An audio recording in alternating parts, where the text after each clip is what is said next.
Hello everyone. So today we will start with a new topic and which is classification of goods. तो हम goods को दो तरह से classify करते हैं. First is the product based classification and secondly we have end use classification. Product based classification में हम further goods को तीन तरह से bifurcate करते हैं. First is tangibility, second we have marketability and third we have durability. Okay? तो एक एक करके समझते हैं तीनों का मतलब क्या होता है. Okay?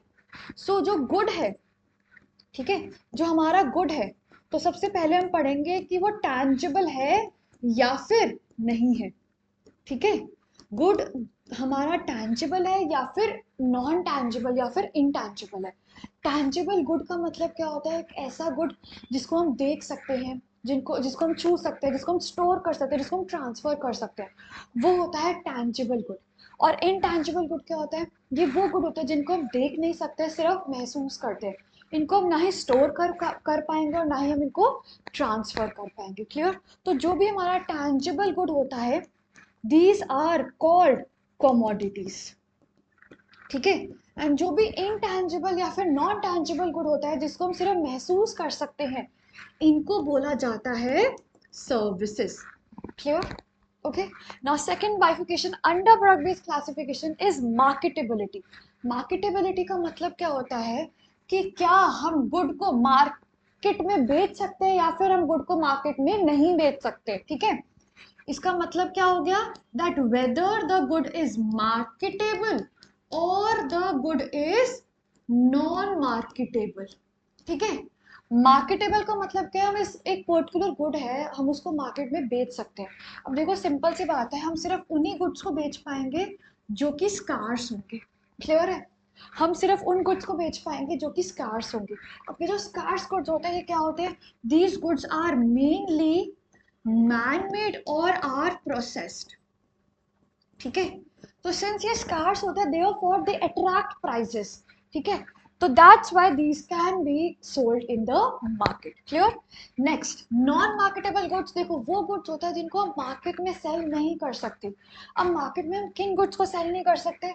उन गुड्स को सेल नहीं कर पाएंगे हम मार्केट में जो कि abundantly अवेलेबल होंगे. ठीक है, तो कौन से गुड्स होते हैं जो abundantly अवेलेबल होते हैं? फॉर एग्जाम्पल सनलाइट है, वाटर है. I am not talking about drinking water, जो ओशन सीज में मिलता है वाटर, वो सनलाइट है, वाटर है, लैंड है. These are basically available in abundance, therefore these are known as non marketable good.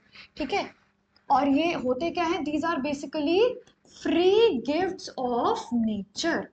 जो भी गुड्स हमारे फ्री गिफ्ट्स ऑफ नेचर होते हैं वो अबंडेंटली अवेलेबल होते हैं, इसलिए हम उनको मार्केट में सेल नहीं कर सकते. And obviously they do not attract any prices. Okay, so जो भी गुड्स मार्केटेबल होते हैं, these goods attract prices, therefore these are known as economic good. Okay, and जिन गुड्स को हम मार्केट में नहीं बेच सकते, वो इसलिए ऑब्वियसली नहीं बेच पाएंगे because these are free gift of nature and therefore they do not attract price. Therefore these are known as non economic goods. ठीक है, these are known as non economic goods. Okay, now product based classification में हम third type की bifurcation करने वाले हैं, that is durability. Okay, तो durability के अंदर हम और तीन तरह की बाइफिकेशन करते हैं, that the good is non durable, या फिर the good is semi durable. Okay, और the good is durable. Clear? Non durable good कौन सा होता है? नॉन ड्यूरेबल वो गुड्स होते हैं जो एकदम खत्म हो जाते हैं with single act of consumption. For example fruits, vegetables, breads. ठीक है, ये सारे वो गुड्स हैं जो सिंगल एक्ट ऑफ कंजम्पशन पे खत्म हो जाएंगे. Clear? Second we have semi durable goods. Okay, semi durable goods क्या होते हैं? सेमी ड्यूरेबल गुड्स वो गुड्स होते हैं जो लगभग एक साल में खत्म हो जाते हैं, like clothing, bedsheet, small kitchen appliances हो गए. ठीक है, ये शूज हो गए, ये सारे हमारे लगभग एक साल में खत्म हो जाएंगे. Therefore these are known as semi durable goods. Clear? Thirdly we have durable goods. Okay, durable goods क्या होते हैं? जो गुड्स सालों साल तक चलते हैं, यानी कि which can be used again and again, like machinery, this can be use again and again, like furniture. तो ये एक जल्दी से खत्म नहीं होते, ये सालों साल तक चलते रहते हैं, ठीक है। तो therefore these are known as durable goods. Okay, so I hope सबको प्रोडक्ट बेस्ड क्लासिफिकेशन क्लियर हो गया होगा, गुड्स की प्रोडक्ट बेस्ड क्लासिफिकेशन क्या होती है। Okay, now second type of classification we have end use classification, ठीक है। तो अब हम समझते हैं कि एंड यूज क्लासिफिकेशन का मतलब क्या होता है। देखो, एंड यूज क्लासिफिकेशन का मतलब होता है कि जो प्रोडक्ट है उसको आखिर में यूज कौन कर रहा है, ठीक है। यानी कि प्रोडक्ट को आखिर में यूज किस पर्पस से किया जा रहा है।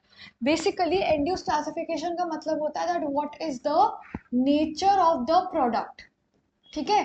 कि हम आखिर में उसको यूज कौन कर रहा है और वो पर्टिकुलर प्रोडक्ट यूज किस पर्पस से हो रहा है, ठीक है। अब वो पर्पस से ही डिफाइन होगा कि that whether the good will be intermediate good और it will be final good, ठीक है। क्लियर है। तो ये दोनों बहुत ज़्यादा इंपॉर्टेंट कॉन्सेप्ट्स हैं, तो इसको हम इलेबोरेट कर कर पढ़ते हैं that what do we actually mean by intermediate good and what do we mean by final good, ठीक है। और ये दोनों ही एंड यूज क्लासिफिकेशन के अंदर पढ़ना है, ओके। तो फर्स्टली वी विल स्टडी की इंटरमीडिएट गुड्स क्या होते हैं, ठीक है। बहुत ध्यान से पढ़ेंगे सब। Intermediate goods are those goods which are used either for resale और फॉर फर्दर प्रोडक्शन, ठीक है। तो इंटरमीडिएट गुड्स वो गुड्स होते हैं which are either use for resale और they are use for further production, ठीक है। तो ये दो बातें आपको ध्यान में रखनी है कि ये वो गुड्स होता है या तो हम उसको रीसेल पर्पस के लिए खरीद रहे हैं या फिर हम उनको फर्दर प्रोडक्शन के लिए खरीद रहे हैं, ठीक है। इन द सेम ईयर, ये जो वर्ड है ना, ये यूजुअली बच्चे इग्नोर कर देते हैं बट ये वर्ड बहुत इंपॉर्टेंट है, ठीक है। तो इंटरमीडिएट गुड्स वो गुड्स होते हैं which are either use for resale और use for further production and also बहुत important word that is use in the same year. यानी कि जो भी गुड्स को हम एक साल के अंदर एक साल के अंदर अगर हम किसी गुड को रीसेल पर्पस के लिए खरीद रहे हैं या फिर हम उसको फर्दर प्रोडक्शन करने के लिए खरीद रहे हैं तो उन गुड्स को बोलते हैं इंटरमीडिएट गुड्स, ठीक है। अब एक बार कुछ एग्जाम्पल से समझते हैं, ठीक है। सो फॉर एग्जाम्पल, अगर कोई शुगर परचेज कर रहा है फॉर आगे, जैसे कोई आप डीलर देख रहे हो, ठीक है। ये कर रहा है, ये शॉपकीपर शुगर खरीदता है और आगे कंज्यूमर को बेचता है, ठीक है। तो ये शुगर से क्या कर रहा है, ये शुगर को खरीद रहा है फॉर रीसेल पर्पस। देयरफॉर अगर हम रीसेल पर्पस के लिए शुगर को खरीदते हैं then that sugar will be intermediate good. Clear. अब अगर वही शुगर एक हलवाई खरीदता है, अगर वही शुगर हलवाई खरीदता है फॉर मेकिंग स्वीट्स, तो वो शुगर को किस लिए खरीद रहा है, वो शुगर को खरीद रहा है फॉर फर्दर प्रोडक्शन। अगेन उसके लिए भी शुगर क्या हुई, एक इंटरमीडिएट गुड, ठीक है। और एक बार देखते हैं। अब now let's take example of milk. अगर एक मिल्क खरीदता है डेयरी शॉप ओनर, अब डेयरी शॉप ओनर मिल्क क्यों खरीदेगा, वो मिल्क इसलिए खरीदेगा सो दैट वो मिल्क को खरीद कर आगे कंज्यूमर्स को सेल कर पाए। तो वो मिल्क को खरीद रहा है for resale purpose, therefore milk will again be an intermediate good, okay. अगर वही मिल्क खरीद रहा है एक हलवाई फॉर मेकिंग सम, कोई बर्फी वगैरह फिर कोई और स्वीट्स बनाने के लिए अगर वही खरीदता है मिल्क, तो फिर वो किस पर्पस के लिए खरीद रहा है, वो खरीद रहा है फॉर फर्दर प्रोडक्शन। तो अगेन मिल्क अभी भी क्या रहा, एक इंटरमीडिएट गुड, ठीक है। तो ध्यान रखना है सभी को कि अगर हम किसी भी गुड को खरीदते हैं फॉर रीसेल और फॉर फर्दर प्रोडक्शन तो फिर वो क्या होता है, इंटरमीडिएट गुड। और ध्यान रखना है सभी ने that the good should be used in the same year, ठीक है। इन द सेम ईयर का मतलब क्या होता है, देखो इन द सेम ईयर का मतलब होता है the goods which are used up in the same year. If the good is used up in the same year तो वो एक इंटरमीडिएट गुड बन जाता है। जैसे अब देखो, यहाँ पर अगर कोई शॉपकीपर खरीदता है शुगर और वो अगर इसी साल के अंदर 2025 के अंदर ही खरीद कर अगर बेच देता है तो फिर वो शुगर इंटरमीडिएट गुड होगा। बट अगर वो 2025 में शुगर को नहीं बेच पाता तो फिर वो इंटरमीडिएट गुड नहीं, वो फिर फाइनल गुड बन जाएगा, ठीक है। सिमिलरली अगर कोई मिल्क शॉप ओनर है, अगर वो अब जैसे कोई भी हलवाई है, अपनी वो बर्फी बना रहा है, या फिर अपनी जलेबियाँ बना रहा है, स्वीट्स बना रहा है, फिर कोई शॉप ओनर है, अगर वो कोई भी गुड परचेज करता है और अगर वो 1 साल के अंदर उसको नहीं बेच पाता, then it no longer remain an intermediate good, फिर वो एक फाइनल गुड बन जाएगा। ठीक है। तो अभी आपने बहुत ध्यान से समझ लिया है सभी ने, that intermediate goods are those goods which are used either for resale or for further production। ठीक है। आई होप इंटरमीडिएट गुड्स का कॉन्सेप्ट सभी को क्लियर हो चुका होगा। Okay, now next we will study कि फाइनल गुड्स क्या होता है। ठीक है। So the final goods are those goods which are either used for, यहाँ पर एक वर्ड मिसिंग है, either used for final consumption और फॉर इन्वेस्टमेंट। ठीक है। यानी कि फाइनल गुड्स वो गुड्स होते हैं जिनको हम या तो फाइनल कंजम्पशन के लिए यूज खरीद रहे हो या फिर हम उनको इन्वेस्टमेंट पर्पस के लिए खरीदते हैं। ठीक है। मतलब क्या हुआ इसका? फाइनल कंजम्पशन का मतलब क्या है?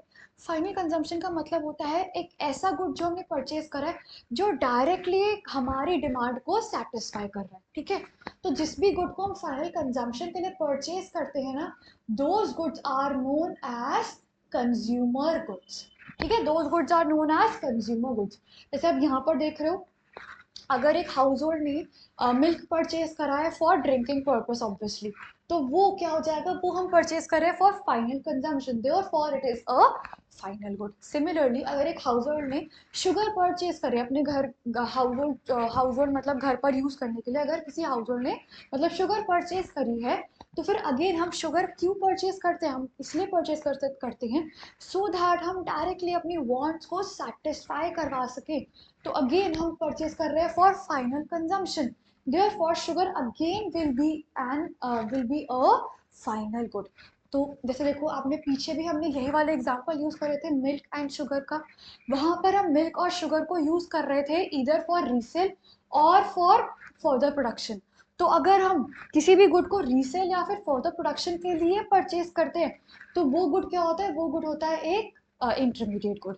और वेयर एज अगर हम उसी गुड को फाइनल कंजम्पशन या फिर इन्वेस्टमेंट के लिए परचेज करते हैं, तो फिर वही गुड क्या बन जाता है? फिर वही गुड आपका फाइनल गुड बन जाएगा। क्लियर? ओके। तो final goods are those goods which are either used for final consumption और फॉर इन्वेस्टमेंट। ठीक है। इन्वेस्टमेंट का मतलब क्या होता है? इन्वेस्टमेंट का मतलब होता है कि हमने देखो एक ऐसा गुड खरीद लिया है जो हमें आज नहीं बल्कि बहुत सालों तक उसका फायदा ला कर देगा। ठीक है। इन्वेस्टमेंट के लिए अगर हम किसी भी गुड को परचेज करते हैं ना, तो वो होता है, उसको कहते हैं हम कैपिटल गुड। क्लियर? जैसे अगर कोई फार्मर कोई ट्रैक्टर परचेज करता है, अगर कोई प्रोडक्शन यूनिट कोई मशीनरी परचेज करती है, ठीक है, तो वो उसको इसलिए परचेज करे सो दैट वो उसको आज नहीं बल्कि सालों साल तक उसका फायदा ला कर दे। ठीक है। तो ये गुड्स वो गुड्स होते हैं जिनको हम इन्वेस्टमेंट पर्पस के लिए यूज करते हैं। ठीक है। तो therefore these are known as final good. ठीक है। तो सबको ध्यान रखना है कि अगर हम किसी भी गुड को फाइनल कंजम्पशन या फिर इन्वेस्टमेंट के लिए यूज कर रहे हैं, then that become a final good। okay? तो फाइनल गुड्स क्या होते हैं? The goods purchased for final consumption और फॉर इन्वेस्टमेंट। अगर हम किसी भी गुड को फाइनल कंजम्पशन या इन्वेस्टमेंट के लिए परचेज करते हैं, तो वो गुड होता है एक फाइनल गुड। क्लियर है? ओके। ये दो दो पर्पस दोनों का याद रखना है अच्छे से, दैट इंटरमीडिएट गुड्स वो गुड्स होते हैं जिनको हम रीसेल या फिर फर्दर प्रोडक्शन के लिए यूज कर रहे हैं, और फाइनल गुड्स वो होते हैं जिनको हम फाइनल कंजम्पशन या फिर इन्वेस्टमेंट के लिए यूज कर रहे हैं। अब जिन भी गुड्स को हम फाइनल कंजम्पशन के लिए यूज करेंगे, उन गुड्स को कहते हैं कंज्यूमर गुड्स। क्यों कहते हैं consumer goods? Because these goods directly satisfy the needs of the wants of the consumers. और जिन भी गुड्स को हम इन्वेस्टमेंट के लिए यूज करते हैं, इन गुड्स को हम क्या बोलते हैं? इन गुड्स को कहते हैं कैपिटल गुड्स। क्यों कहते हैं कैपिटल गुड्स? बिकॉज ये वो मशीनरी होते हैं, ये वो टूल्स होते हैं, ये वो हमारे गुड्स होते हैं जो हमें बहुत सालों तक, आगे बहुत सालों तक हमें हेल्प करते रहेंगे, प्रोडक्शन में हमारी हेल्प करते रहेंगे। क्लियर है सबको? ओके। नाउ अब हम एक इम्पॉर्टेंट कॉन्सेप्ट करें, that is the difference between the that is the difference between intermediate goods and final goods. देखो सबसे पहले बेसिस सबका क्लियर रहेगा, दैट इज द मीनिंग, ठीक है। तो इंटरमीडिएट गुड्स वो गुड्स होते हैं which are either used for resale और for further production, clear. And final goods वो गुड्स होते हैं which are either used for consumption और फॉर इन्वेस्टमेंट, क्लियर। सेकेंड, हमारा नेचर या फिर ट्रीटमेंट क्या है, इंटरमीडिएट गुड्स को क्या हम नेशनल इनकम में इंक्लूड करते हैं? नो, हम इंटरमीडिएट गुड्स को नेशनल इनकम में भी इंक्लूड नहीं करते और इनफैक्ट हम इनको डोमेस्टिक इनकम में भी इंक्लूड नहीं करते, because these are already a part of final goods. Whereas final goods को हम national income and domestic income दोनों में इंक्लूड करते हैं, क्लियर। Next is demand. अब इंटरमीडिएट गुड्स की डिमांड कैसे होती है? They have derived demand. Derived demand का मतलब क्या है कि इंटरमीडिएट गुड की जो डिमांड होती है ना, that completely depends upon the demand of the final good, okay. And final good की जो डिमांड होती है it is direct demand. Direct demand क्यों होती है? क्योंकि फाइनल गुड की डिमांड किसी चीज पर डिपेंड नहीं करती है, ये डायरेक्टली एक कंज्यूमर या फिर किसी भी पर्सन की नीड्स को, वांट्स को सेटिस्फाई करता है, ठीक है। Next bifurcation we have value addition.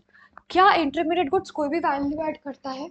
ठीक है, ये कोई भी वैल्यू ऐड नहीं करता है। They are not ready for use. Some value add, some value has to be added in intermediate goods, ठीक है। तो ये एक रॉ गुड होता है, एक सिंपल एक गुड हो गया। जैसे फॉर एग्जांपल अगर आप शुगर केन खरीद कर ला रहे हो तो वो एक नॉर्मल एक गुड है, ठीक है, उसमें कोई भी वैल्यू एडेड नहीं हुआ है, इसको कोई भी डायरेक्टली कंज्यूम नहीं करता है, ठीक है। अभी तक शुगर जब तक उसकी बनेगी नहीं तब तक उसको कोई भी कंज्यूम नहीं करेगा। तो ये वो गुड्स होते हैं जिन पे अभी वैल्यू ऐड करनी होती है। वेयर एज फाइनल गुड्स वो होते हैं these are ready for use, और यहाँ पर कोई भी वैल्यू ऐड करने की जरूरत नहीं होती, इन पे ऑलरेडी वैल्यू एडेड होती है, क्लियर है। प्रोडक्शन बाउंड्री, अच्छा प्रोडक्शन बाउंड्री को एक बार मैं बहुत ब्रीफ कर मतलब बहुत इलेबोरेट कर कर अभी हम आगे डिस्कस करेंगे। बाकी एक बार ये डिफरेंस आया है तो आप लोग देख लो, ओके। प्रोडक्शन बाउंड्री का मतलब क्या होता है कि जो इंटरमीडिएट गुड्स होते हैं ना, ये अभी भी प्रोडक्शन बाउंड्री के अंदर होते हैं, ठीक है। और फाइनल गुड्स होते हैं ना, ये प्रोडक्शन बाउंड्री को क्रॉस कर चुके होते हैं, क्लियर है। तो क्या आपको ये डिफरेंसेस क्लियर हुए हैं सबके, इंटरमीडिएट एंड फाइनल गुड्स के? ठीक है, इंटरमीडिएट गुड्स वो गुड्स होते हैं which are either used for resale और for further production, and final goods वो गुड्स होते हैं which are either used for consumption और फॉर इन्वेस्टमेंट, ओके। सेकंड, हम इंटरमीडिएट गुड्स को national income and domestic income में से किसी में भी इंक्लूड नहीं करते हैं, एंड फाइनल गुड्स को हम domestic income and national income दोनों में इंक्लूड करते हैं, clear. Demand, these have derived demand because their demand depends upon the final goods, whereas final goods have direct demand because इनकी जो डिमांड होती है, बिकॉज ये गुड्स कंज्यूमर की वांट्स को डायरेक्टली सेटिस्फाई करते हैं, ओके। इंटरमीडिएट गुड्स पे कोई भी ये रेडी फॉर यूज नहीं होते हैं, इसलिए इन पे वैल्यू एडिशन करना पड़ता है। whereas final goods are ready for use, therefore इन पे कोई भी वैल्यू एडिशन नहीं करना पड़ता है, okay. Next, production boundary, intermediate goods अभी भी प्रोडक्शन बाउंड्री के अंदर होते हैं, whereas final goods have crossed the production boundary, clear है सबको, ओके। एक इसमें एक और बाइफिकेशन है, दैट इज सम एग्जांपल्स भी देखो, डिफरेंस लिखने समय ना आपको एग्जांपल भी लिखने होते हैं, ओके। तो इंटरमीडिएट गुड्स का एग्जांपल क्या हो गया, if milk is purchased for a dairy shop, अगर डायरी शॉप में हम मिल्क को खरीद रहे हैं फॉर रीसेल तो वो इंटरमीडिएट गुड है, ओके। और अगर हम मिल्क को खरीदते हैं फॉर हाउस होल्ड कंजम्पशन के लिए तो वो एक फाइनल गुड है, ओके। अगर हम कोल को खरीदते हैं एक फैक्ट्री की फर्दर प्रोडक्शन के लिए तो फिर वो इंटरमीडिएट गुड है। और अगर हम शुगर को खरीदते हैं by a sweet shop owner again for further production तो अगेन वो एक इंटरमीडिएट गुड होगा, ओके। अगर हम कार को परचेज करते हैं फॉर इन्वेस्टमेंट पर्पस, ठीक है, इन्वेस्टमेंट पर्पस के लिए परचेज कर रहे हैं हम कार को या फिर फाइनल कंजम्पशन के लिए परचेज कर रहे हैं हाउस होल्ड कार को तो वो फाइनल गुड हो गया। और अगर हम कार को ये एग्जाम्पल आ गया ना, इन अ हाउस होल्ड, ठीक है, अगर हम एक कार को परचेज करते हैं फॉर पर्सनल यूज या फिर हम कार को परचेज करते हैं फॉर इन्वेस्टमेंट तो वो एक फाइनल गुड होगा, क्लियर है। तो इसमें बस दो चीजें आपको ध्यान रखनी है, इंटरमीडिएट गुड्स वो goods which are either use for resale और for further production, and final goods are those goods which are either use for final consumption और for investment, clear everyone, okay. तो अब आगे अभी हम ना हमें अभी वैसे फाइनल गुड्स को ना और इलेबोरेट कर कर पढ़ना है, बट उसको पढ़ने से पहले एक छोटा सा कॉन्सेप्ट कर लेते हैं, दैट इज प्रोडक्शन बाउंड्री क्या होता है। ओके, पीछे आया था ना प्रोडक्शन बाउंड्रीज का मतलब। So production boundary refers to the line around the productive sector. Productive sector का मतलब क्या होता है, एक ऐसा सेक्टर जो कि प्रोडक्शन कर रहा है गुड या सर्विस की, ठीक है। तो जो भी सेक्टर गुड या सर्विस को प्रोड्यूस कर रहा है, उसके आसपास जो भी लाइन होती है ना, उसको कहते हैं प्रोडक्शन बाउंड्री, ठीक है। इसको एक एग्जांपल से समझते हैं। ओके, नाउ ये एग्जांपल से समझते हैं इसको। For example there is a farmer, ठीक है। फार्मर को हम ए मान लेते हैं, ठीक है। There is a farmer who produces, who sells cotton, जो कि कॉटन बेचता है बी को। फॉर एग्जाम्पल ये 2000 की कॉटन बेचता है बी को, ठीक है। और बी क्या कर रहा है, बी इस कॉटन को यूज कर कर उसका थ्रेड बना रहा है, और फिर वो थ्रेड वो बेच रहा है सी को कितने रुपए में, 3000 रुपए में वो थ्रेड सी को बेचता है, ठीक है। अब सी क्या करता है, सी इस थ्रेड को यूज कर कर क्लॉथ बनाता है, कपड़ा बनाता है, ठीक है। और उसने कपड़ा बनाया फॉर एग्जाम्पल 4000 रुपए का, और आगे वो बेच दिया उसने डी को, ठीक है। अब डी क्या है, डी है एक रिटेलर। वो क्या करता है, वो कपड़े खरीदता है और आगे कंज्यूमर्स को वो कपड़ा बेच देता है, ठीक है। तो फिर वो आगे क्या करता है, वो कपड़ा खरीदता है और आगे कोई भी मतलब ड्रेस वगैरह बनाकर उसकी आगे बेच देता है, फॉर एग्जाम्पल फॉर 6000 रुपीज। तो अब वो जो ड्रेस है वो हमारी रेडी टू यूज है और वो कंज्यूमर तक पहुंच जाएगी, ठीक है। तो यहाँ पर हुआ क्या है, यहाँ पर जब हम ड्रेस बना रहे हैं ना, यहाँ पर हम कोई भी टॉप या कोई भी टी शर्ट या फिर कोई जीन वगैरह हम जब बना रहे हैं ना, तो वहां पर उसको बनाने के लिए हमने कॉटन, हमने थ्रेड और हमने क्लॉथ का इस्तेमाल करा है, ठीक है।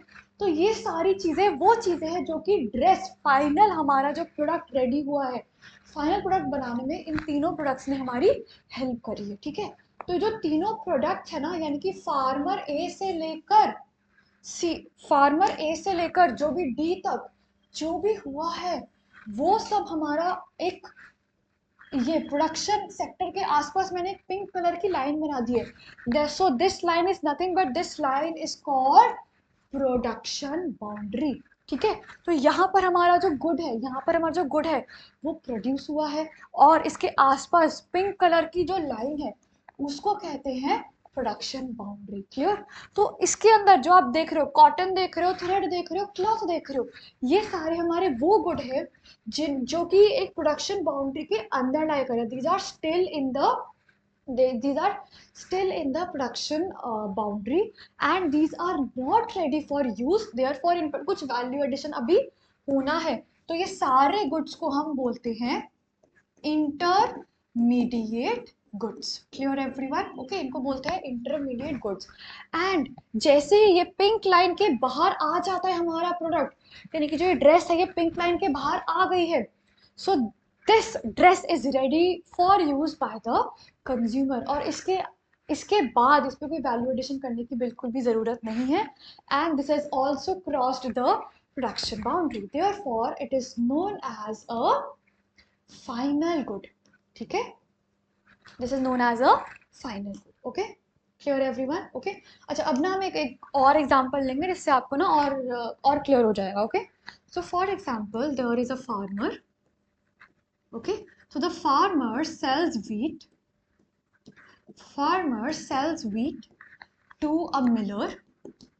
फार्मर मिलर जो फ्लोर मिल चलाता है ना, ठीक है, उसको वो वीट सेल करता है, ओके।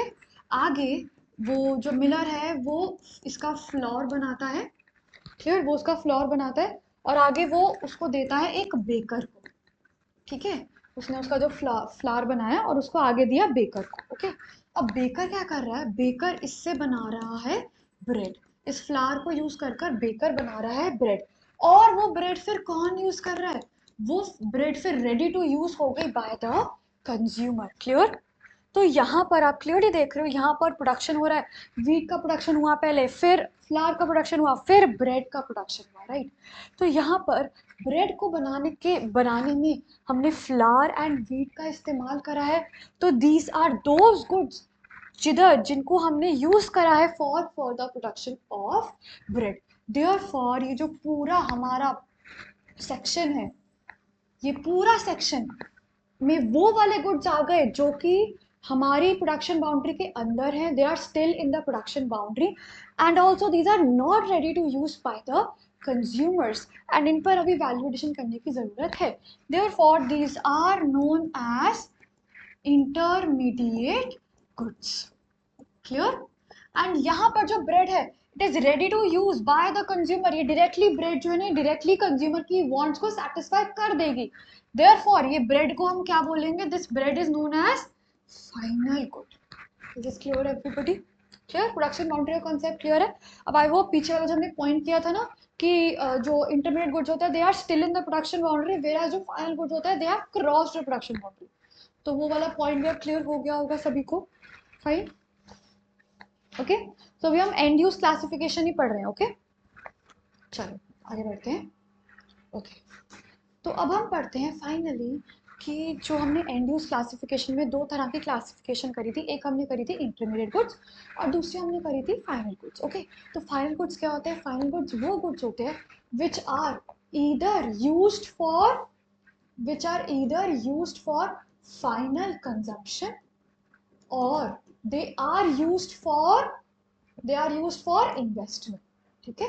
और मैंने आपको पहले भी बताया था कि जिन भी गुड्स को हम फाइनल कंजम्पशन के लिए यूज कर रहे हैं those goods are known as consumption या फिर consumer goods. एंड जिन गुड्स को हम परचेज करते हैं फॉर इन्वेस्टमेंट उन गुड्स को क्या कहते हैं? उन गुड्स को बोलते हैं कैपिटल गुड्स. क्लियर? अब एक बार एक एक करके पढ़ते हैं. फाइनल गुड्स क्या, सॉरी, जो फाइनल गुड्स में फाइनल कंजम्पशन के लिए यूज करे हुए गुड्स यानी कि कंज्यूमर गुड्स क्या होते हैं? देखो, consumer goods this refers to those goods which satisfy the wants of the consumers directly. तो ये देखो, ये वो गुड्स होते हैं जो कि कंज्यूमर की वांट्स को डायरेक्टली सैटिस्फाई कर देते हैं. फॉर एग्जांपल कौन से गुड्स होते हैं जो डायरेक्टली कंज्यूमर की वांट्स को सैटिस्फाई कर देते हैं? लाइक अगर आप मिल्क खरीदते हो, ड्रिंक पीने के लिए चीनी खरीद कर लाते हो, ठीक है, ये वो गुड्स होते हैं जिनको हम जो डायरेक्टली हमारी वांट्स को सैटिस्फाई कर देते हैं. क्लियर? एंड कैपिटल गुड्स क्या होते हैं? कैपिटल गुड्स, देखो, कैपिटल गुड्स वो गुड्स होते हैं those goods which help in the production of other goods and services. यानी कि जिन भी गुड्स को हम दूसरे गुड या दूसरी सर्विसेज को प्रोड्यूस करने में यूज करते हैं उनको कहते हैं कैपिटल गुड. ओके, ना if I simply tell you कि जो आप स्क्रीन देख रहे हो, ठीक है, ये स्क्रीन क्या है? ये स्क्रीन एक इंटरमीडिएट गुड है या फिर ये एक फाइनल गुड है? क्लियरली ये स्क्रीन को मैं यूज कर रही हूँ. This screen is basically an investment for me. ठीक है, ये स्क्रीन जो है ना ये मुझे हेल्प कर रही है सर्विसेज को प्रोड्यूस करने के लिए. ठीक है, तो ये स्क्रीन मुझे सर्विस को प्रोड्यूस करने में हेल्प कर रही है. Therefore it is a capital good and hence it is known as a final good. Clear हुआ ये? ठीक है, तो जो भी गुड्स हमारे वांट्स ऑफ द कंज्यूमर को डायरेक्टली सेटिस्फाई करते हैं उनको कहते हैं कंज्यूमर गुड्स. एंड जो गुड्स हमारे हेल्प करते हैं प्रोडक्शन करने में दूसरे गुड और दूसरी सर्विसेज को उनको कहते हैं कैपिटल गुड. क्लियर है सबको? ओके, चलो एक बार कंजम्पशन गुड और कैपिटल गुड्स को एक बार और इलाबोरेट कर पढ़ते हैं. ठीक है, इसमें कुछ पॉइंटर्स रहेंगे जो काफ़ी इंपॉर्टेंट हैं. ओके, तो सबसे पहले हम पढ़ेंगे कंज्यूमर गुड्स. ओके, तो कंज्यूमर गुड्स फर्दर 4 तरीकों से और बाइफर्केट किया जाता है. ठीक है, कंज्यूमर गुड्स और 4 तरीकों से बाइफर्केट किया जाता है. ठीक है, तो कंज्यूमर गुड जो होता है, consumer good can be non durable. ठीक है, consumer good can be semi durable, consumer good can be durable and consumer good can also be a service. Clear? ये भी हमने पीछे भी डिस्कस करा था in durability in product based classification of goods, है ना. नॉन ड्यूरेबल गुड्स क्या होता है? जो नॉन ड्यूरेबल गुड्स जो विच आर मतलब जो एकदम से मतलब सिंगल एक्ट ऑफ कंजम्पशन से खत्म हो, like fruits and vegetables. Semi durable goods क्या होते हैं? जो लगभग 1 साल में खत्म हो जाता है. For example clothing, shoes, appliances, utensils. ठीक है, ये लगभग 1 साल में खत्म हो जाएंगे. ठीक है, तो ये आपके सेमी ड्यूरेबल गुड्स है. एंड ड्यूरेबल गुड्स क्या होता है? ड्यूरेबल गुड्स वो गुड्स होते हैं जो सालों साल तक चलते रहते हैं. ठीक है, सालों साल तक हमें इसका बेनिफिट मिलता रहता है. लाइक फर्नीचर हो गया. ठीक है, ये हमारा ड्यूरेबल गुड है. क्लियर? And service. जो आपका कंज्यूमर गुड होता है वो एक सर्विस भी होती है, ठीक है। सर्विस आप सभी को पता है, सर्विस एक इनटैंजिबल गुड होता है जिसको हम देख नहीं सकते, जिसको हम छू नहीं सकते, जिसको हम ट्रांसफर नहीं कर सकते। ये वो गुड होते हैं, मतलब ये सर्विस वो कंज्यूमर गुड होते हैं जिनको हम सिर्फ महसूस कर सकते हैं। फॉर एग्जाम्पल मैं अभी आपको पढ़ा रही हूँ, ठीक है, तो ये गुड हुआ या फिर एक सर्विस है? ये बेसिकली एक सर्विस है, होती है, ठीक है। तो आप ये सर्विस यूज कर रहे हो फॉर फाइनल कंजम्पशन, क्लियर। तो consumer goods are also a service, ठीक है। कंज्यूमर गुड्स सर्विसेज भी होती है, like services of teachers, doctors, lawyers. तो वो सब हम यूज करते हैं फॉर फाइनल कंजम्पशन, तो वो हमारे कंज्यूमर गुड्स कहलाते हैं। क्लियर है ये बात सबको? Okay. Next is capital goods. Capital goods क्या होते हैं? जो कि प्रोडक्शन प्रोसेस में हेल्प करते हैं, कि अगर हमें कोई भी गुड या कोई भी सर्विस को प्रोड्यूस करना है ना, तो ये उन गुड या उन सर्विस को प्रोड्यूस करने में हमारी हेल्प करते हैं, लाइक मशीनरी, ओके, ट्रैक्टर, ये सारे हमारे कैपिटल गुड्स का पार्ट होते हैं। यानी कि जिनको हम इन्वेस्टमेंट पर्पस के लिए यूज करते हैं ना, उनको कहते हैं कैपिटल गुड्स, ठीक है। अब है ना, इसमें आपको ना बहुत कुछ इंपॉर्टेंट पॉइंट्स हैं, कुछ इंपॉर्टेंट पॉइंट्स आपको अच्छे से ना ध्यान में रखने हैं, बहुत ज़रूरी है, ठीक है। सो पहला पॉइंट क्या है? पहला इसमें आपको इंपॉर्टेंट बुलेट पॉइंट ध्यान रखना है। These will also help in future. ये हमें फ्यूचर में भी फायदा देगा प्रोडक्शन प्रोसेस के अंदर, ठीक है। हमें ना इसका फ्यूचर में भी फायदा मिलता रहेगा, ठीक है। और क्या आपको ध्यान रखना है? दूसरा आपको ध्यान रखना है that they do not lose their identity, that they do not lose their identity in production process. इसका मतलब क्या है? कि जैसे सिंपल सी बात है, अगर हम प्रोड्यूस कर रहे हैं, सपोज हम जलेबियाँ प्रोड्यूस कर रहे हैं, ठीक है। तो जो कढ़ाई है, क्या वो मतलब एक बार हमने जलेबियाँ प्रोड्यूस करी और वो खराब हो जाएगी क्या कढ़ाई? नहीं। वो कढ़ाई हमें आज भी फायदा देगी और फ्यूचर में भी हमें उसका फायदा मिलता रहेगा। तो वो आइडेंटिटी उसकी अभी एक बार में ख़त्म नहीं होती है, बिल्कुल भी, राइट। और जैसे कोई भी हम मशीनरी यूज़ कर रहे हैं, कोई भी प्रोड्यूस करने के लिए हम कोई भी मशीनरी यूज़ कर रहे हैं, ठीक है। तो ऐसा थोड़ी ना होता है कि एक बार हमने उस मशीनरी को यूज़ करके कोई भी प्रोड्यूस कर लिया और वो मशीनरी ख़राब हो जाएगी। ऐसा बिल्कुल भी नहीं होता, मशीनरी तबाह थोड़ी ना हो जाएगी। वो हमें फ्यूचर में भी उस चीज़ का फ़ायदा मिलता रहेगा। इनफैक्ट वो हमारे प्रोडक्शन प्रोसेस में हमारे बहुत लंबे समय तक हमारी हेल्प करती रहेगी, ठीक है। बट एक बात आपको ध्यान रखना है कि ये जो मशीनरी है ना, इनको regularly repair repair and replacement की ज़रूरत पड़ती रहेगी, ठीक है। तो जो मशीनरी है ना, या फिर ये कोई भी आपके कैपिटल गुड्स है ना, इनको रिप्लेसमेंट या फिर रिपेयर्स या फिर मेंटेनेंस की ज़रूरत पड़ती रहती है। क्लियर? ओके। तो ये होते हैं आपके कैपिटल गुड्स, ठीक है। अब एक हाउस होल्ड में कैपिटल गुड क्या हो सकता है? सोचो, एक हाउस होल्ड में क्या कैपिटल गुड खरीद ला सकते हो आप, वो सोचना है आपने, ओके। सो बेसिकली एक कैपिटल गुड्स, देखो वो गुड्स भी होते हैं which are durable use consumer goods for households, ठीक है। सो कैपिटल गुड, अगर हम हाउस होल्ड में कोई भी ड्यूरेबल यूज प्रोड्यूसर गुड्स लेकर आ रहे हैं ना, sorry, durable use consumer good लेकर आ रहे हैं, जैसे रेफ्रिजरेटर लेकर आ रहे हैं, हम एसी लेकर आ रहे हैं, ये वो ड्यूरेबल गुड्स है जिनका फ़ायदा हमें आज नहीं बल्कि हमें सालों साल तक मिलता रहेगा, ठीक है। तो कैपिटल गुड्स एक हाउस होल्ड के लिए क्या होंगे? कैपिटल गुड एक हाउस होल्ड के लिए क्या होंगे? ये होंगे कंज्यूमर, ये होंगे आपके ड्यूरेबल कंज्यूमर गुड्स, ठीक है। तो अगर हम एक हाउस होल्ड में कोई भी ड्यूरेबल कंज्यूमर गुड लेकर आते हो ना, जैसे रेफ्रिजरेटर हो गया, एसी हो गया, तो वो सारे हमारे हमारे हमारे लिए क्या कहलाएंगे? Capital good. क्लियर है?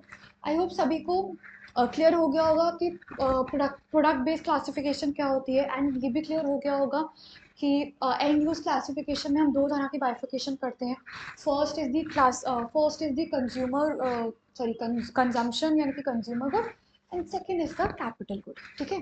अब यहाँ पर ना एक नोट आप लोग को ध्यान रखना है, ठीक है। एक नोट ध्यान रखना है, दैट इज कि नेशनल इनकम में हम सिर्फ और सिर्फ फाइनल गुड्स को इंक्लूड करते हैं। In fact national income and domestic income में हम सिर्फ और सिर्फ फाइनल गुड्स को इंक्लूड करते हैं। नेशनल इनकम में हम कभी भी इंटरनल गुड्स को इंक्लूड नहीं करते। क्लियर है सबको? ओके। अब नेक्स्ट हम एक बहुत इंपॉर्टेंट टॉपिक कर रहे हैं, वो इसी से रिलेटेड है obviously, that is how to classify the goods as intermediate and final goods. ठीक है, अब देखो अभी हमने कितने सारे एग्जांपल्स पढ़े, हमने मिल्क का एग्जांपल दिया, हमने शुगर का एग्जांपल दिया। अगर आपको कोई बोले कि ये देखो ये मिल्क है, अब ये मिल्क बताओ, इस मिल्क को देखकर बताओ कि ये इंटरमीडिएट गुड है या फिर ये एक फाइनल गुड है, तो आप कभी भी डायरेक्टली मिल्क को देखकर वो चीज़ आप कभी भी बता ही नहीं पाओगे। क्यों नहीं बता पाओगे? क्योंकि हमेशा डिपेंड करेगा कि हम मिल्क को एक्चुअली में यूज कहाँ पर कर रहे हैं, यानी कि डिपेंड करेगा कि what is the end use classification of a good. तो जब भी हम किसी गुड को इंटरमीडिएट या फिर फाइनल गुड के हिसाब से क्लासिफाई करते हैं ना, तो हमेशा हमें ध्यान देना होता है that what is the nature of the product, यानी कि किसी भी उस प्रोडक्ट का नेचर क्या है। नेचर ऑफ द प्रोडक्ट मतलब कि हम एक्चुअल में उस प्रोडक्ट को यूज कहाँ पर कर रहे हैं, but what is the end use of the product. तो किसी भी प्रोडक्ट का एंड यूज हमें बताता है कि वो इंटरमीडिएट गुड है या फिर वो एक फाइनल गुड है। क्लियर है ये बात? ओके, तो कुछ एग्जांपल्स लेते हैं। ठीक है, फर्स्ट एग्जांपल जो हम ले रहे हैं वो हम ले रहे हैं एक कार का। ओके, अब ये कार जो है ना, ये कार एक इंटरमीडिएट गुड भी हो सकती है एंड ये कार एक फाइनल गुड भी हो सकती है। कैसे वो देखते हैं। ओके, अगर ये कार परचेज करता है एक कार डीलर, ठीक है, अगर ये कार एक कार डीलर परचेज करता है तो फिर वो हो जाएगा एक इंटरमीडिएट गुड।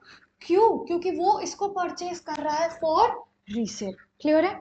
ओके, अगर एक कार कोई परचेज करता है, एक हाउस होल्ड परचेज करता है, तो वो हाउस होल्ड उसको परचेज कर रहा है फॉर फाइनल कंजम्पशन, तो वो क्या होगा? वो होगा एक फाइनल गुड। ओके, और अगर वही कार परचेज कर रहा है एक taxi driver, taxi driver car purchase कर रहा है, क्यों परचेज करेगा वो कार? वो उसके लिए एक कार एक इन्वेस्टमेंट है जिससे वो पैसा कमा सकता है। ठीक है, तो अगर हम कार एक हाउस होल्ड परचेज कर रहे हैं फॉर फाइनल कंजम्पशन या फिर कार परचेज कर रहे हैं टैक्सी ड्राइवर फॉर इन्वेस्टमेंट, तो उस कार को हम क्या बोलेंगे? Final good. क्लियर है? तो देखो हमेशा बहुत सिंपल सी बात है, डिपेंड करता है कि हम एक्चुअल में उस गुड को किस पर्पस के लिए खरीद रहे हैं। हम उसको एक कार डीलर रीसेल के लिए खरीद रहे हैं तो फिर वो इंटरमीडिएट गुड होगा, फाइनल कंजम्पशन या इन्वेस्टमेंट के लिए खरीदेंगे तो फिर वो एक फाइनल गुड होगा। क्लियर है? सेकंड, एक एग्जांपल देते हैं क्लॉथ का। ठीक है, अब अगर एक क्लॉथ को यूज करता है, फॉर एग्जांपल अगर एक क्लॉथ को एक ओके अगर एक क्लॉथ को एक टेलर यूज करता है टू मेक ड्रेस, ठीक है, वो आगे ड्रेसेस बनाने के लिए क्लॉथ का यूज करता है, तो वो उसका यूज कर रहा है फॉर फर्दर प्रोडक्शन, तो वो क्लॉथ क्या होगा? वो क्लॉथ हो जाएगा एक इंटरमीडिएट गुड। ठीक है, अब अगर वही क्लॉथ खरीदता है, अगर कोई वही क्लॉथ अगर कोई हाउस होल्ड खरीदता है, अब वो हाउस होल्ड उस क्लॉथ को खरीदेगा फॉर फाइनल कंजम्पशन, तो वो क्या होगा? वो एक होगा फाइनल गुड। ठीक है, और वही अगर कोई क्लॉथ है जो कि एक ट्रेडर के पास फॉर एग्जांपल अनसोल्ड रह जाता है, ठीक है, अनसोल्ड क्लॉथ विद ट्रेडर, ठीक है, आपको मैंने देखो स्टार्टिंग में बताया था कि इंटरमीडिएट गुड्स, देखो इंटरमीडिएट गुड्स वो गुड्स होते हैं which are used in the same year. अगर आप एक साल में उस गुड को यूज कर लेते हो तो फिर वो इंटरमीडिएट गुड होता है, और अगर आप एक साल से अगर फॉर एग्जांपल अगर एक साल में आपका गुड नहीं बिकता, या फिर अगर आप एक साल के अंदर उसको फर्दर प्रोडक्शन के लिए यूज नहीं करते, तो फिर वो गुड क्या बन जाता है? वो गुड बन जाता है एक फाइनल गुड। क्यों? क्योंकि ध्यान से सुनना, अगर 2024 में कोई कपड़ा है जो कि नहीं बिका, अब क्या होगा? आप उस कपड़े को डिस्ट्रॉय नहीं करोगे, अब आप उस कपड़े को 2025 में कैरी फॉरवर्ड करोगे, तो वो 2025 के लिए एक इन्वेस्टमेंट की तरह काम करेगा। ठीक है, तो अगर कोई भी क्लॉथ अनसोल्ड रह जाता है ट्रेडर के पास, तो फिर वो ट्रेडर के लिए अगले साल की एक इन्वेस्टमेंट बन जाएगी। तो अगेन अगर आप उस क्लॉथ को हाउस होल्ड यूज कर रहा है फॉर फाइनल कंजम्पशन, या फिर वो क्लॉथ एक ट्रेडर के पास अनसोल्ड रह रहा है और वो उसको यूज करेगा फॉर इन्वेस्टमेंट, तो वो दोनों ही केसेस में हम इसको क्या बोलेंगे? Final good. Clear everyone? Okay, another example, for example sugar, अगर कोई शुगर यूज कर रहा है, अगर कोई स्वीट शॉप शुगर को यूज करती है, ठीक है, तो स्वीट शॉप क्यों यूज करेगी? वो यूज करेगी फॉर फर्दर प्रोडक्शन, तो फर्दर प्रोडक्शन के लिए अगर शुगर परचेज करी जाती है तो उसको कहते हैं इंटरमीडिएट गुड, ठीक है। इनफैक्ट अगर कोई डीलर यूज कर रहा है शुगर को, या फिर कोई मिल्क मैन यूज कर रहा है रीसेल करने के लिए मिल्क को, तो वो सब क्या होंगे, अगेन वो इंटरमीडिएट गुड होंगे। Clear everyone, okay.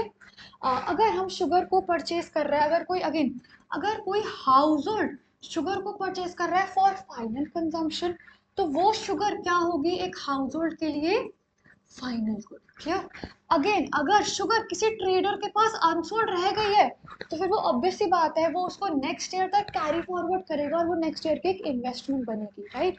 तो फिर वो क्या कहलाएगी, एक final good. Clear everyone, okay.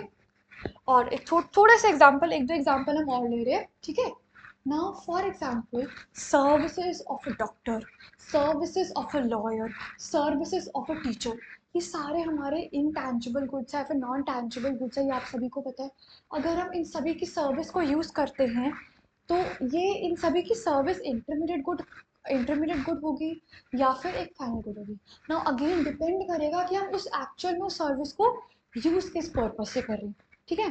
अगर इन सभी की सर्विस को यूज करती है एक एंटरप्राइज, ठीक है, अगर इन सभी की सर्विस को एक एंटरप्राइज यूज करती है, तो वो एंटरप्राइज क्यों यूज कर रहे हैं सभी की सर्विस। जैसे अगर कोई हॉस्पिटल है, तो वहां पर डॉक्टर की जो जो भी सर्विसेज होती है, वो किस लिए यूज कर रहे हैं, सो दैट वो ट्रीटमेंट पेशेंट्स की ट्रीटमेंट कर सके, राइट।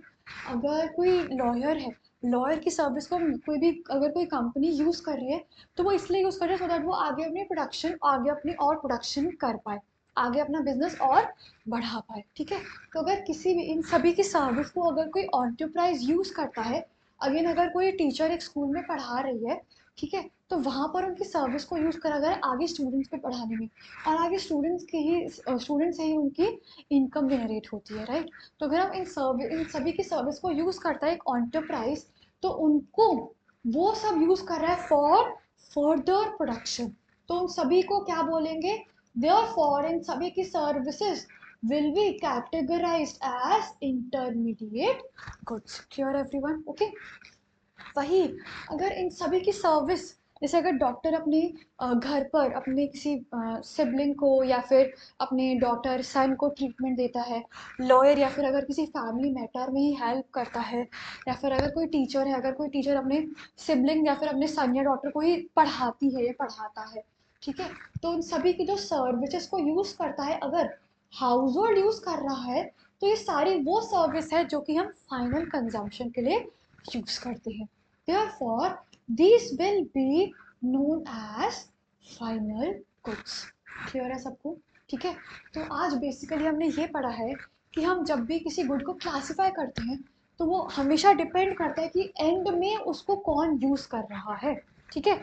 एंड में उसका एंड यूज यानी कि nature of the product always define कि हम उस पर्टिकुलर प्रोडक्ट को इंटरमीडिएट गुड बोलेंगे या फिर हम उस गुड को फाइनल गुड बोलेंगे, ठीक है। तो एक बार ब्रीफ देख लेते हैं हमने क्या क्या करा है आज। तो सबसे पहले हमने स्टार्ट करा classification of goods, product based classification and end use classification. Product based classification में we have three types of classification, कि गुड टैंजिबल है या फिर टैंजिबल नहीं है, गुड मार्केटेबल है या फिर मार्केटेबल नहीं है, मार्केटेबल है तो उसको बोलते हैं इकोनॉमिक गुड, मार्केटेबल नहीं है तो उसको बोलते हैं non economic good, and good durable है या फिर नहीं है, यानी कि गुड नॉन ड्यूरेबल है, गुड सेमी ड्यूरेबल है या फिर गुड ड्यूरेबल है, ओके। एंड जो मेन टॉपिक था हमारा आज का, that was the end use classification, यानी कि एंड में उस प्रोडक्ट को कौन यूज कर रहा है, उससे हम बता पाएंगे कि वो पर्टिकुलर प्रोडक्ट इंटरमीडिएट है या फिर वो प्रोडक्ट जो है वो फाइनल गुड है, ओके। इंटरमीडिएट गुड्स क्या होते हैं, the goods which are either used for resale और for further production, and these are those goods जो कि सेम ईयर में यूज हो जाएंगे। Like if I simply tell, एक एग्जांपल लेते हैं छोटा सा, अगर कोई स्कूल चॉक्स या डस्टर्स यूज कर रहा है, तो वो फाइनल गुड होगा या फिर वो एक इंटरमीडिएट गुड होगा, मेरा आराम से सोच कर बताओ। अगर कोई स्कूल चॉक्स या डस्टर यूज करता है, ठीक है, अपने स्कूल में, मतलब आपको पता ही है चॉक्स या डस्टर क्यों यूज होते हैं, राइट, तो वो फाइनल गुड है या फिर वो एक इंटरमीडिएट गुड है, ओके। तो वो एक इंटरमीडिएट गुड है, क्यों है वो एक इंटरमीडिएट गुड, बिकॉज वो एक ऐसा गुड है जो कि सेम ईयर में खत्म हो जाएगा। तो यहाँ से एक और नोट आपको ध्यान रखना है, दैट द गुड्स, अच्छा यहाँ पर लिखा हुआ है आपके लिए मैंने, यहाँ पर हम ऑलरेडी डिस्कस कर चुके हैं that the goods which are used up in the same year, ठीक है, जो गुड एक साल के अंदर खत्म हो जाते हैं, सिंपल सी बात है, एक तरह से चॉक्स एंड डस्टर एक साल में खत्म हो जाते हैं, तो इनको हम क्या बोलते हैं, इंटरमीडिएट गुड्स, ठीक है। नेक्स्ट, फाइनल गुड्स क्या होते हैं, द गुड्स विच आर इधर यूज फॉर फाइनल कंजम्पशन, जिनको हम कहते हैं कंज्यूमर गुड्स, या फिर the goods use for investment, जिनको हम कहते हैं कैपिटल गुड्स। क्लियर है? ओके। एंड नेक्स्ट हमने डिफरेंस किया था इंटरमीडिएट एंड फाइनल गुड्स में, ये हम काफ़ी अच्छे से पढ़ चुके हैं, ठीक है। आगे बढ़ते हैं। ओके, ये एग्जांपल्स भी आप सबने कर लिए थे अच्छे से, इंटरमीडिएट के भी एग्जांपल देखे थे और आपने फाइनल गुड्स के भी एग्जांपल देख लिए थे। एंड नेक्स्ट हमने करा था प्रोडक्शन बाउंड्री। क्या होता है प्रोडक्शन बाउंड्री? बेसिकली एक प्रोडक्टिव सेक्टर के आसपास जो लाइन होती है, that is a production boundary. Clear? तो यहाँ पर ये जो पिंक कलर की मैंने बाउंड्री बनाई है, this is a production boundary. यहाँ पर जो भी पिंक कलर की मैंने बाउंड्रीज बनाई है ना, ये वो गुड्स है जिन पे अभी कोई ना कोई वैल्यू एडिशन होना है, these are not ready to be used for the final consumption, इसलिए इनको हम इंटरमीडिएट गुड्स कहते हैं। These are still in the production boundary. जैसे ये ड्रेस हो गई या फिर ये ब्रेड हो गई, these are ready to be used by the consumers, और ये प्रोडक्शन बाउंड्री के क्रॉस कर चुके हैं, जिन्होंने प्रोडक्शन बाउंड्री को क्रॉस कर लिया है, एंड दीज आर, अब इन पे कोई भी वैल्यूएशन करने की जरूरत नहीं है, इनको डायरेक्टली कंज्यूमर यूज कर सकते हैं, ठीक है। एंड देन हमने करा था फाइनल गुड्स की classification, consumer goods and capital goods. Consumer goods जो कि कंज्यूमर की वांट्स को डायरेक्टली सेटिस्फाई करते हैं, एंड कैपिटल गुड्स जो कि गुड या सर्विस को प्रोड्यूस करने में हमारी हेल्प करते हैं, ठीक है। और आगे आपने इसकी बाइफिकेशन देखी थी और इससे कुछ इंपॉर्टेंट पॉइंट्स देखे थे। ये ना बहुत ध्यान रखना, पॉइंटर बहुत ध्यान रखने हैं आप सभी को, कि ना आगे आपको एमसीक्यूज को सॉल्व करने में और फिलिंग द ब्लैंक्स को सॉल्व करने में, वन वर्ड क्वेश्चन को सॉल्व करने में बहुत हेल्प करेंगे, ठीक है। एंड नेक्स्ट हमने कहा था कि गुड्स को हम क्लासीफाई कैसे कर सकते हैं। यहाँ पर हमने कुछ एग्जांपल लिए थे, कार को हम किस पर्पस के लिए यूज़ कर रहा है, उससे हम डिटरमाइन कर पाएंगे कि वो इंटरमीडिएट गुड है या फिर वो एक फाइन गुड है। अगेन क्लॉथ का एग्जांपल लिया हमने, शुगर का एग्जांपल लिया हमने, हमने मिल्क का एग्जांपल लिया, और हमने डॉक्टर्स, लॉयर्स, टीचर्स, इन सब की सर्विस का भी एग्जांपल लिया। क्लियर है? तो आई होप आज का सेशन सभी को क्लियर हो गया होगा कि final goods and intermediate goods क्या होते हैं, ठीक है। Okay, so that's it for today. Thank you so much for watching.